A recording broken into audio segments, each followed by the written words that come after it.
औज़ुबिल्लाहिमिनश्शैतानिर्रजीम बिस्मिल्लाहिर्रहमानिर्रहीम। जेके नमाज़ में चीज़ूं वाजिब आहिनि उन्हनि जो बयान। नमाज़ जा वाजिब हेठि ॼाणायल शयूं नमाज़ में वाजिब आहिनि। पहिरीं अलहम्द शरीफ़ पाइणु वाजिब आहे। नंबर 2 ॿी सूरत ॻंढणु इहो बि वाजिब आहे। नंबर 3 सुन्नत नफ़ल ऐं वितर जे समूरी रकातनि में ऐं फ़र्ज़ जे ॿिन्ही पहिरीं रकातनि में क़िरात करणु बि वाजिब आहे। नंबर 4 सूरत खां अॻु अलहम्द पढ़णु बि वाजिब आहे।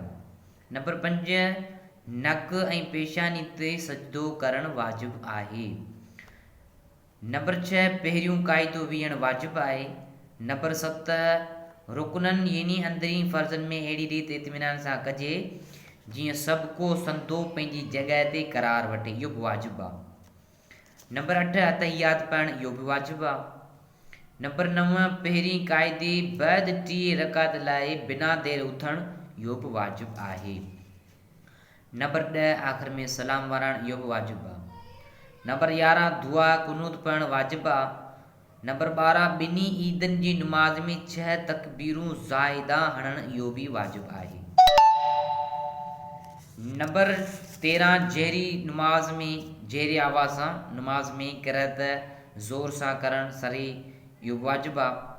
नंबर 14 सरी नमाज़ में क़िरात आस्ते करणु, इहो बि वाजिब आहे। इहे जेके नमाज़ जा वाजिब आम कुतुब में मौजूदु आहिनि ऐं उन खां अलावा ॿियो किताब जो दलील इरशादुल फ़िक़्ह जंहिंजो मुसनफ़ साबिक़ मखदूम मुफ़्ती अब्दुर्रहमान ठटवी दामद इक़बालुहुल आलिया ऐं उन खां अलावा जेका उस्ताद साहब ॻाल्हि लिखी आहे उहो आम कुतुब में मौजूदु आहे।